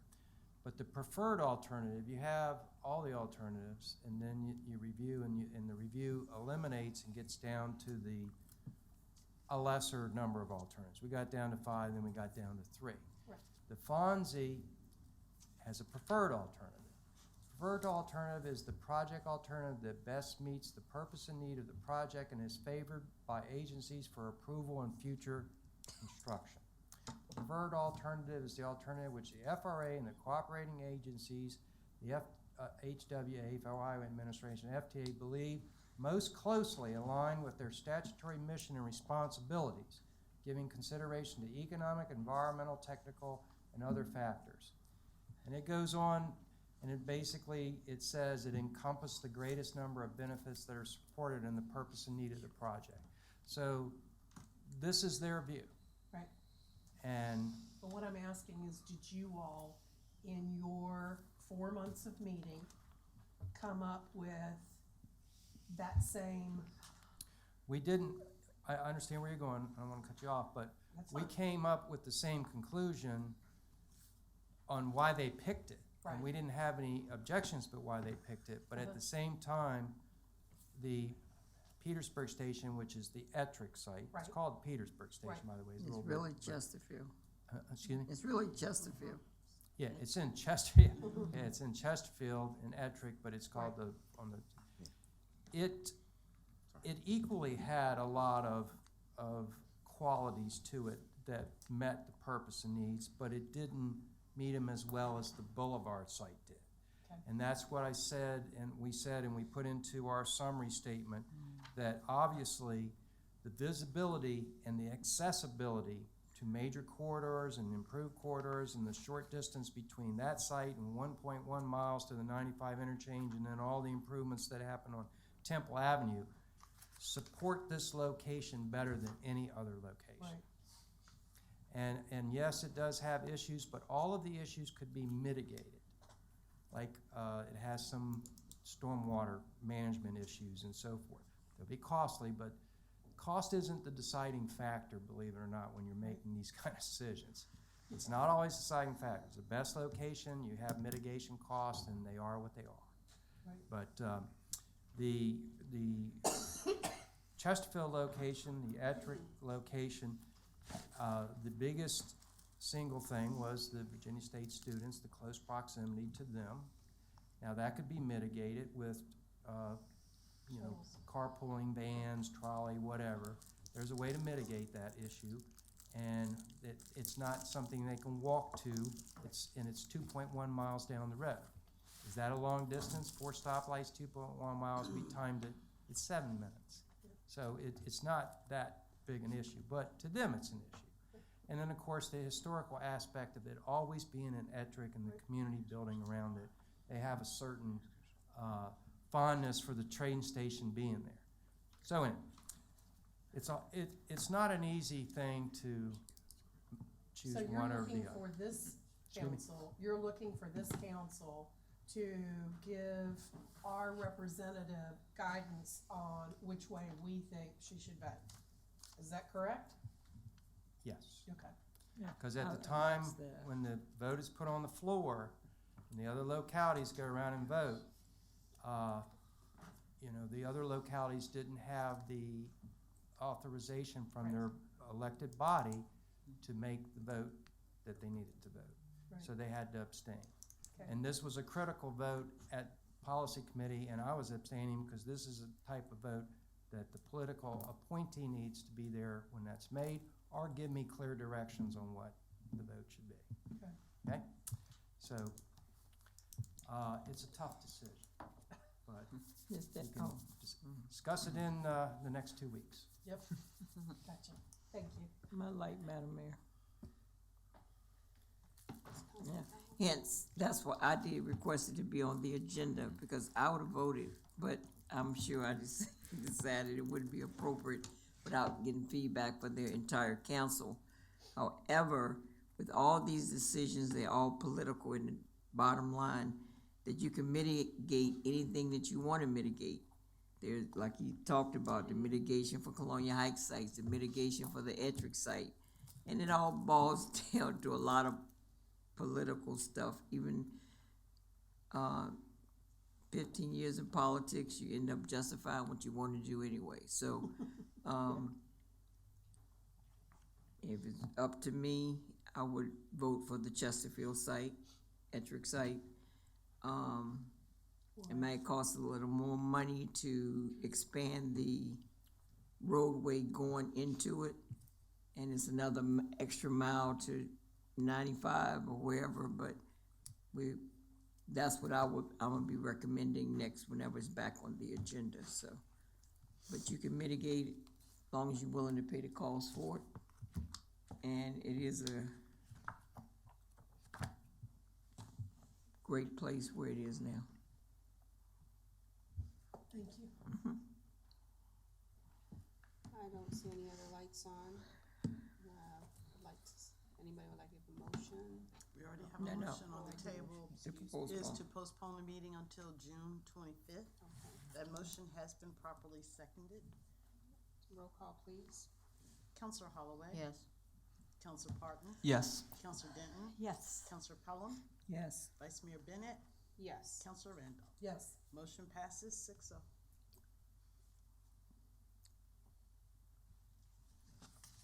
R5. Last item on the agenda is the item in which council amended the agenda to add a discussion of the extension of the real estate tax deadline to June 28th, that Friday, without penalty to the citizens. Penalty would occur after June 28th. So move. Second. Any discussion? Madam Vice Mayor, I just want your language, now that I'm an expert on this code section. That was quick. Well, yeah, always had it. You want to word it that you resolve to extend, because you need it to be in the form of a resolution. Thank you. Thank you.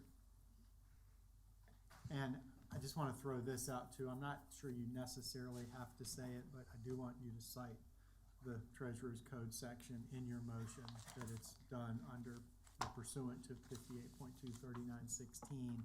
And I want to read you just one part of it that says that if an extension is granted and the taxes still aren't paid on time, it reverts back as if no extension had been granted. And I kind of want to ask the treasurer if she thinks it needs to say that. She does. So I would put in my motion that you are resolving. Yeah, because then their penalty and interest goes back 2 weeks. Correct, as So it they should. start accruing, right. Right. Okay. And that's the point of that statute. I would Okay. say that in the motion. Since this is a real technical motion, do you mind giving us what the motion should be? Yes, because I've been familiar with this for years.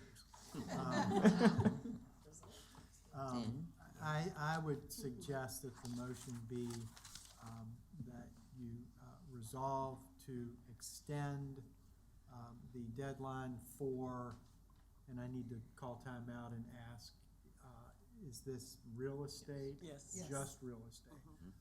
For real estate taxes until Real June estate tax 28th. payment. real estate tax payment until June 28th. 28th, 2019, Right.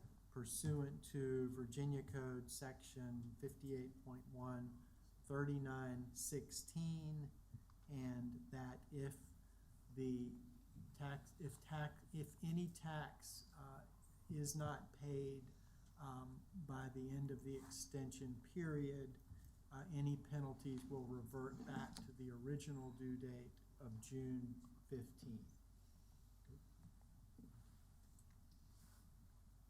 So moved. Second. Oh, you accept his, oh, you can't accept his friend. We've already have a motion, so you can't make another motion. It could be Can- a substitute, Yeah. if you so- like it. You made the motion. Okay. Can he substitute his own motion? No. Well, you made the motion. I seconded it. Oh, that's right, I made the motion, so. I'll substitute for your your resolution. I'm sorry, never mind. I did have a question, but now I've forgotten it, so I'll second his substitute motion. Roll call. Discussion. Can we do discussion real quick? Oh, discussion, yes. Oh, it's for Ms. Pelham's question. If I could remember it, I would discuss it. But I'm sorry. As long as it's done something so that the citizens won't, I guess, be penalized, and I would like to say publicly that I would like to thank the treasurers for the effort she's made to make citizens feel comfortable in that verbiage that went out with the bill, and her way of explaining it, I think, have given most people comfort. And unlike what the paper says, I think the glitch in the system couldn't have been prevented, so. Progress index. Thank you. Counselor Randolph? I would like to make sure that the paper that's here and has heard this will please help us out by publishing what we've just passed so that citizens will know, if you will, and to make sure that the city, as early as tomorrow, puts this out in any way possible, and that I encourage all the counselors to put it out in any way possible so that we let citizens know that we've 2 weeks penalty-free to be paid. Thank you for bringing that to our attention. We appreciate it very much, Ms. Gosier. That we, do what we can to help the citizens, and the lady during the citizens communications that also spoke to bring this issue up tonight so that we could do it. So I think that's the least we could do for the citizens, and I thank everybody tonight for getting this done. Counselor I Pelham? remember my question. Also, thank you for thanking Ms. Emily for doing that as well. But I had the question about the marketing portion of it, to getting the word out. Is there possible that we can use one of those electronic signs that we place at the far end of west side of, where people come into Hopewell? I don't know, you have to check that out later to let people know that the extension has been extended. So most people that leave Hopewell on 36 come back that way. You know what I'm talking about, that median? Yes. Medium, but I know one time he told me no, because that was a grant money purchase, but if there's any other way we can even rent a machine or something so people can see it driving. I think, we'll use, the webpage, social media. If we have the ability to do a call through, whether it's, Nixle or something, we can try to see what we can do to push it out as quickly as possible through all the All avenues. means, yeah. And post it on the doors, people come in, that an extension has been granted. We'll make sure all that happens. Okay, So we can put it we on alert all our citizens. Facebook pages Yes, as well. absolutely. Yeah, great. And I have one as well. Yes, Counselor Randolph. Madam Treasurer, has everybody received a bill that you know of to date? I don't know if every day we find one or two senior citizens that may have had, it seems like people who have multiple parcels are not aware that they have the dollar amount, they just don't have the paper statement. What the computer glitch did, they had 10 parcels, it took all 10 parcels and put it into one number. On one piece of paper. So As do, we get the call, Somebody program that long before she get there. Somebody Okay, so- program that. we need to make sure Before that she got everybody's there. clear that they need to check with your office to make sure they paid everything that they have. And that it may not be clear, and if they have questions, just to call, correct? Thank you. Don't see any lights. No? Okay, roll call, please. Counselor Holloway? Yes. Counselor Parton? Yes. Counselor Denton? Yes. Counselor Pelham? Yes. Vice Mayor Bennett? Yes. Counselor Randolph? Yes, Motion passes 6-0. So we are done with regular business, and the next is IR, but Madam Mayor is not here. What about all the report, Where We are have we at? a rule. reports from city attorney? Right, that's my fault. Yes. At the last meeting, it ended before we got to this, and I did have one rule for that meeting, but it carried over, so it wasn't in this packet, but I understand you have Council was hard given a copy, copies now, yes. and I have it on my screen. It's Rule We do. 306, and that has to do with time limits. We gave each one of you a copy. I don't on wanna the start days, until everybody, I know everybody's got it. right? I don't. What? Oh, no, maybe so. No, it's, Was it inserted? no, it was given to them on the dais. Oh, so it should be a loose leaf. Right. Loose leaf? It should, you'll see his email on top. I didn't get it. Who is that? What, Mr. Allen? Oh, who going out with him? What? I thought so.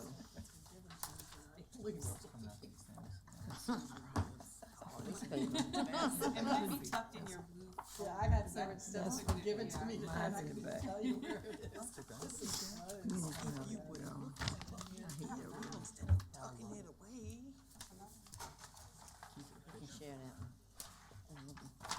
You see? it? Yes. I don't see it. Here it is, I've got it, Yeah. thank you. Okay. You just don't know how much stuff we were handed tonight. Ronnie's laughing. Oh, I'm laughing at something else. I'm No, sorry. you handed us so much stuff tonight, we were like, I'm sorry. no, it's what it Have has to to be be. done. Okay, is there anyone who doesn't have, that email from me, and attached to it is the 4 pages of rules you have approved, but 1 page that's redlined of Rule 306? Okay, Here it is. Does everyone have it? Does anyone else need it? Okay. Does anyone else need one? Same thing. Yeah, same thing. okay, so this was intended to basically reword the 3-hour time limit, and Counselor Pelham once again had a suggestion that I incorporated after council discussed it at the, not the last meeting, but the one before that, And her point was, and as you recall, we were in closed meeting talking about a topic, and the clerk walked in at 10:30 and said the meeting is over under your rules. She was correct, and Counselor Pelham said, you know, once we've started something, we should be able to finish it, and then everything else should automatically go to a subsequent meeting. So I added a sentence among the other red lines there that an item, it says, however, an item that council began to address prior to the end of the 3-hour period may be completed at that meeting. I then clarify that any item that council does not begin to address within the 3-hour period is continued to another meeting. And I didn't say the next meeting because the next meeting might be a special meeting where that would not be appropriate. And then prior to that, I had attempted to clarify that the meetings have a 3-hour limit unless a majority of counselors present. It doesn't have to be 4, but it has to be a majority present, assuming you have a quorum. A majority has voted to extend the meeting, so you still have to do that. And if you don't do that, it's going to automatically end unless you're in the middle of an item. And then, as I've done throughout these rules, I've given examples of regular meetings. When you set regular meetings, you set them at 7:30. That's what you did this year, and you've done for a long time. So they end by 10:30. Standalone work sessions or special meetings beginning at 6:30, end at 9:30. And if you notice on the most recent agenda, and maybe the one before that, the mayor had a good point, and we have actually separated, for agenda purposes, the closed meeting, the work sessions, and the regular meetings, because you were, I shouldn't maybe say this, but exceeding the 3-hour time limit when they were taken in the aggregate. And I'm not sure any of us noticed that or thought about that. And I think we certainly could have said, well, they are separate meetings. But that's been clarified as well. So as long as you treat them as separate with separate, you can do one notice, but as long as, and I don't know, Madam Clerk, if we've had this come up yet, but I think the next notice, we've already done a template for it, and it's gonna be very clear that 5:30 is a closed meeting, you know, 6:30 might be a work session, 7:30 is a regular meeting, and each one of those has a 3-hour limit. You're obviously not gonna use it because you've allotted an hour for closed and so forth, but if you don't do that, you're having a 5-hour meeting or more. So that's what this does. I hope the red line, or in this case, blue line, is clear, but that's the intent of it. And again, like most of these, the easiest way to do this is to read the last version, because that's the one you would be approving, and then once they're all approved, adopting down the road.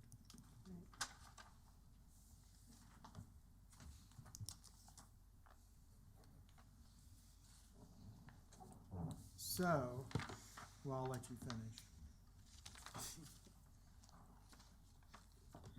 Oh, I'm sorry. Sure. I should sat in front of the light. Oh. 'Cause I'm over here, not even looking at the light. I'll make a motion to approve Rule 306 as proposed. Second. Roll call, please. Discussion, please. Oh, no excuse me, is there discussion? Yes, sir. Mr. Attorney, would this include an automatic motion to adjourn after the discussion so that we don't, it's not unprofessional just to get up, you know, after we finish our discussion, or do we have to add that language? You know, that is just, to me, not appropriate, and, when we got up the other night, so if we don't need to use the language, but we need something to really actually officially adjourn the meeting. I think that's a good idea, and I can add it. I think if you don't add it, you make a good point.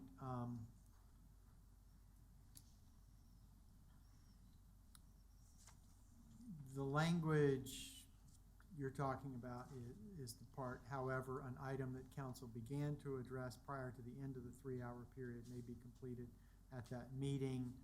No, I think you're right. I think if you complete it, you know, now it's over. Now it's 3 hours. So I could add language that says may be completed at that meeting, comma, and then adjourned. In that In way, an appropriate manner, yeah. yeah, you can come out and make a motion to adjourn, because you're right, I think it would just, it's different when you don't have this rule and it's 10:30, and as she said, your meeting's over. And everybody's like, you're right, but there's no reason to make it unceremonial if you can, so I can add that language.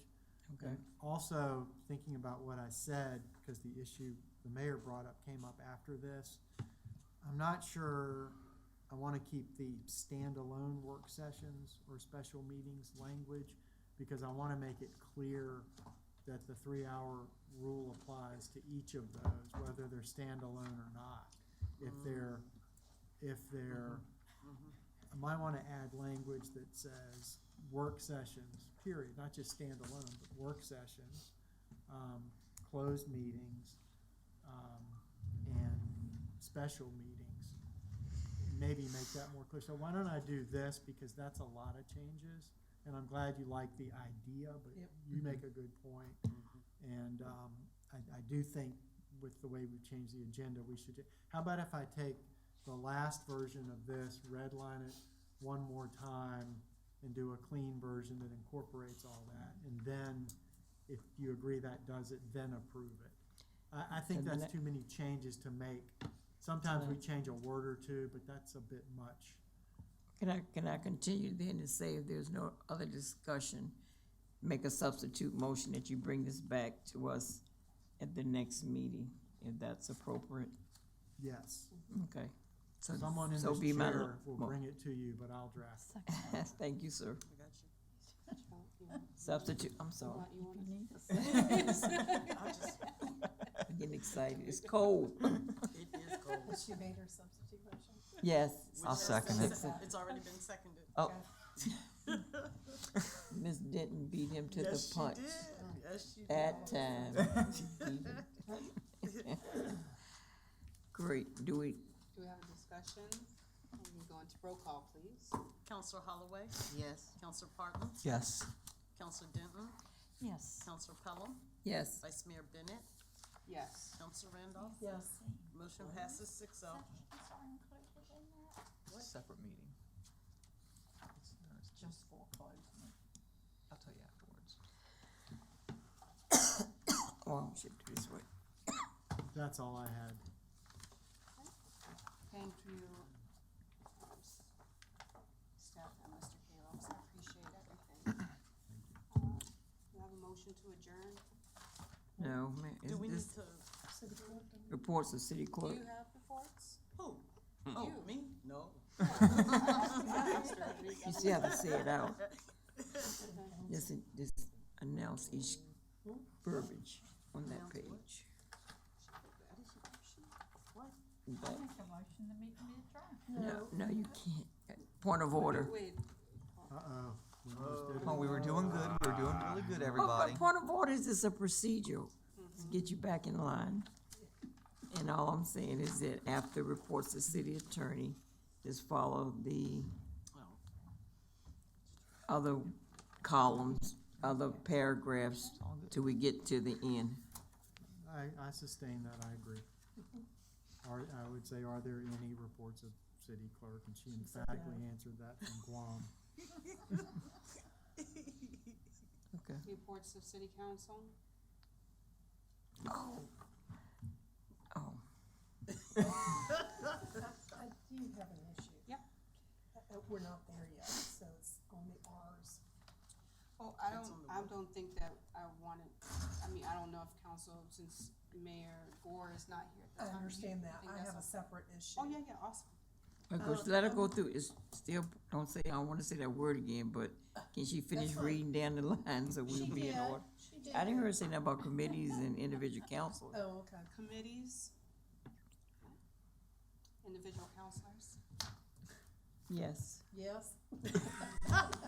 I do. Oh, No, can I you go move? first then, or I can. Oh, she was first. Go Councilor ahead. Randolph, go ahead. My concern about, and usually we don't put this kind of stuff in individual counselors, so we're just giving reports, but I'm looking at the two IRs, and I'm wondering what happened to the other IRs that have never been gotten to on previous agendas. And mine was at the top of the list last time, and we never got to it. So I'm trying to figure out where all the rest of the IRs went. I ate them. Okay. Well, you're not allowed to eat them. Can No, we make but you sure know that what? they come back You next bring up time? a wonderful point. Thank you. This is the reason, and please forgive me. I confess that with all the things that we've got going on, I look at the agenda and I think that my old brain remembers, and apparently it does not. So when we send that agenda back out, when I send it out to you guys, please look at it to make sure I haven't missed something, added something, because I do. I know Council Parton is usually extremely helpful with that, but stuff like that, I really wish you guys would look at it. Okay. That's why we started sending it to you, because we didn't used to, but that's why. Why didn't you Help me. catch it? Yeah, why didn't you catch that? I know. Sleeping on your But job. it wasn't until Saturday that I caught it, and I kind of thought, well, that's too late. And you're right, it is. Yeah. But when I send out the draft, I send it out as a draft to council. When you see that, and my email will be like, please review and revise, that's when I need you to say, hey, Ronnie, where'd my IR items go? Somehow I missed that this time. You did?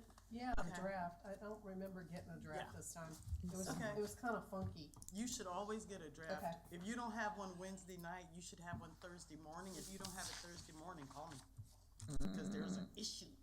Okay, yeah. Okay, because, yeah. Yeah, Okay. okay, but thank you, and if you, Yeah, no, that's why You I was, can add I mean, I knew there were problems with the new system Oh, and Lord, yes. everything else, Woo. so Yeah. that's why I was like, oh, I Well, didn't get this till Saturday, and I don't think I can change it, so. but thank you for letting me know. But after a 4-hour conference Yep. call, I believe the new system is coming around. Okay, thank you. That's all I had. Thank you. Thank you, Thank you. Council Randolph. My turn. Yes. I can't sing. so it's School gotta come is back out from at last. I'm so glad I passed. No, school is out soon, and I just would like everyone to be more conscientious of that. And of course, the last day is Friday, half a day, so it'll be between 12 and 1:30 for most schools. So be very conscientious of that time frame, because kids are excited as the teachers and every staff are. They happy to be gone, and I think the only sad people in the bunch are gonna be parents, but it's okay. But anyway, it's been a great school year, and I'd like to publicly thank Dr. Hackney and her staff and the school board for the things that they've added to the Hopewell Public Schools to make it a very successful school year. Had a great graduation. My granddaughter, third child of 7 grandchildren have graduated now, and so we'll move on. My remarks gonna be real simple. I just wanted to congratulate you. You did a great job on your first meeting running it. You did. And also want to say, I think our last meeting, we got out at 10:27, and I think we beat that record in spades tonight. And just wanted to just congratulate us all on efficiency tonight. Kept it rolling. It's because Ronnie cut half of it out. No. We got stuff on the back too. Well, I have I have to say I work with a great team. So I want to thank all the counselors on board, city clerk, assistant city clerk, March, Stefan, James. But yeah, we have a great team, so thank you for being so supportive, being awesome. So, On the back. citizen or council requests? Yes. Can we add to, Can we add to our 2 Gore's requests, because I've spoken about historic markers. Can you add to the, I don't know if she, in her requests have provided cost for those historic placards throughout the city. If we can get a cost, analysis of those with just words and then those with pictures or whatever, that would probably help in whatever discussion, to further any discussions that we have about those historical items. And also remind the school board to provide us a breakdown of fiscal year 14 to 19 of the costs for that bus. Okay. Thank you. Thank you. Thank you. Presentations from boards, from boards and commissions. Other council communications. Alright, let's move into adjournment. I make a motion that we to adjourn. Second. All in favor, aye? All in favor? All in favor? Aye. All opposed? I Sounded oppose. I oppose. I'm not. I know, you would have kept us here. I oppose. I know you apparently.